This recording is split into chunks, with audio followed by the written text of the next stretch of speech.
let me dive into it. You said your mother was abusive when you were younger. And I've written down here, you're embarrassing me, Right. which is something Yeah. personal you told me the other day, but I'm curious to know what sort of emotion that brings up for you. I know I've put you on the spot, so I'll give you a second. No, that's fine. I've kind of thought this through a couple of times. I have learned in my experiences to intellectualize things. So I typically operate in the intellectual sphere as more than the emotional one. It's more of like it's like a protective measure, if that makes sense. Like I can piece together things, I can pull things apart, I can make things kind of make sense, which is somewhat maladaptive. And it's kind of knowing when to trust the feeling part of it. And with statements like that, it was kind of a mix of, okay, am I, I'm playing the mental games of being like 12, let's say, trying to figure out, am I embarrassing myself? Am I embarrassing her?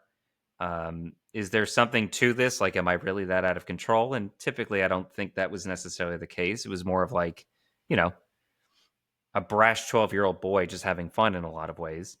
Um, but for me, the emotional component is a mix of shame, like I don't want to embarrass myself or my mother or whatever, and a degree of anxiety because how or when is this going to present itself again in the future?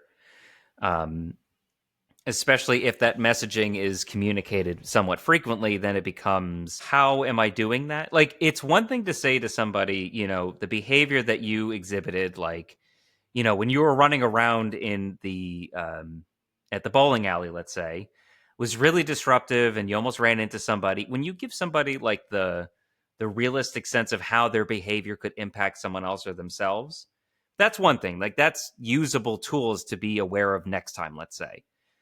But when you act a certain way and a parent or an adult responds really strongly to you, but doesn't explain to you why they're so frustrated, let's say, and you get into the car and they say, you're really embarrassing in there, this, and that, the ambiguity of the statement is judgmental, but it also leaves you with very little to work with. So the shame is immediate. It's like a splash of cold water on you. But then there's also, at least for me, it was wait, what did I do that was so embarrassing? Or where, how was I acting in such a way that, and who am I embarrassing? Am I embarrassing myself? Am I embarrassing my mother? What's happening here in this regard? So, like when I talk with my kids about, behavior, let's say in a restaurant, I will always try to preface it with something specific if there's a misbehavior, like getting up out of their chair and like running around the restaurant, which we don't allow our kids to do that. We will cut that off as quick as possible. But I mean, my oldest is 3.5. Like she's every bit of a 3.5-year-old. And she's great. She So seems adorable from the thank little I've you. seen of Thank her. I you. think you've done a good job. I appreciate that.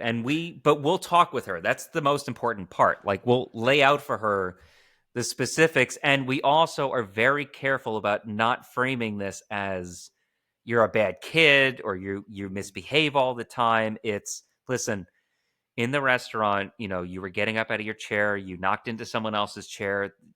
I always say, like, people don't come to restaurants, they don't come to the grocery store to be knocked into or for you to knock things over on the shelves. Like, people take a lot of time and effort to stock this place and make it look nice.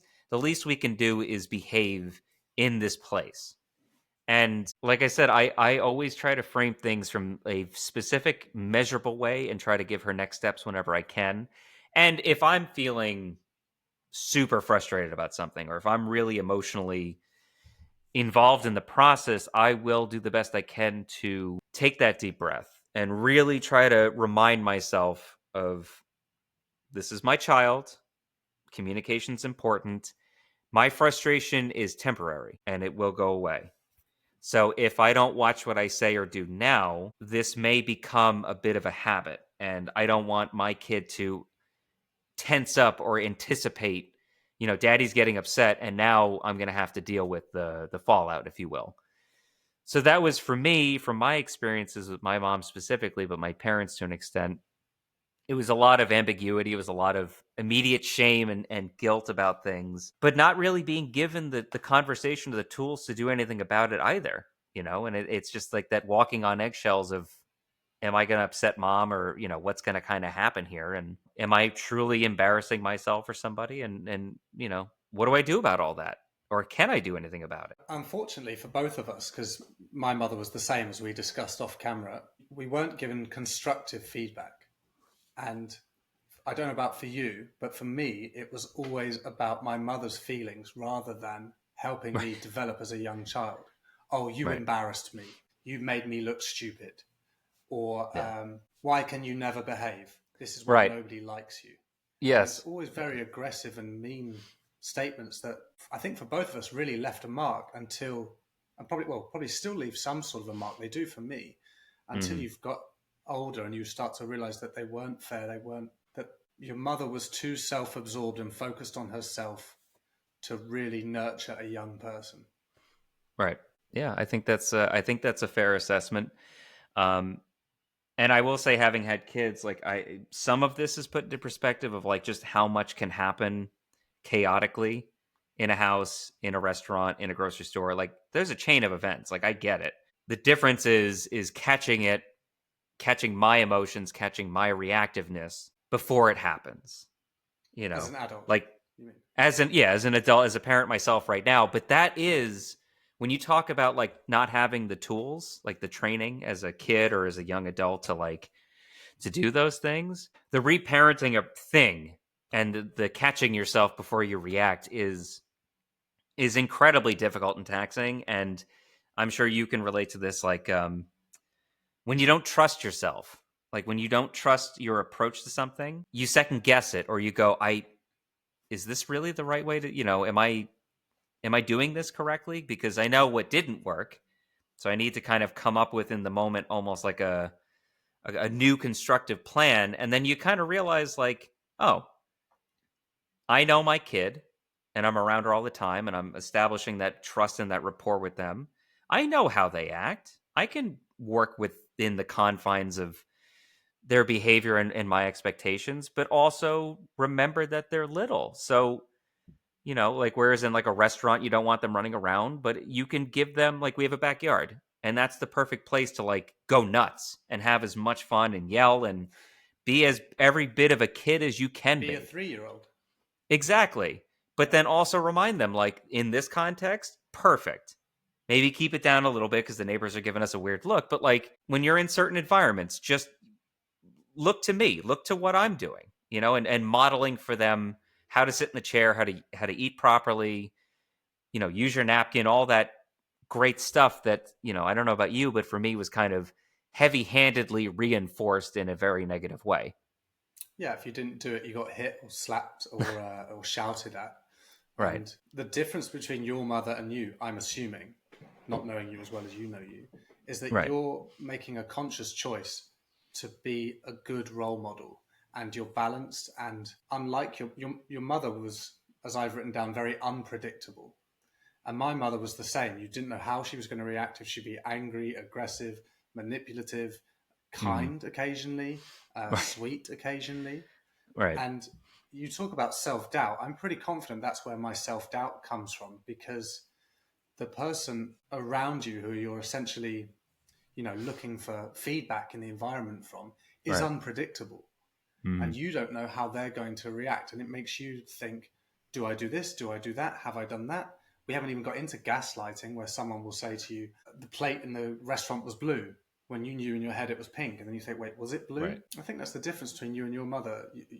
I think you're going to be a very good parent, or you sound like a very good parent already, because you're stable, predictable. It's not about you.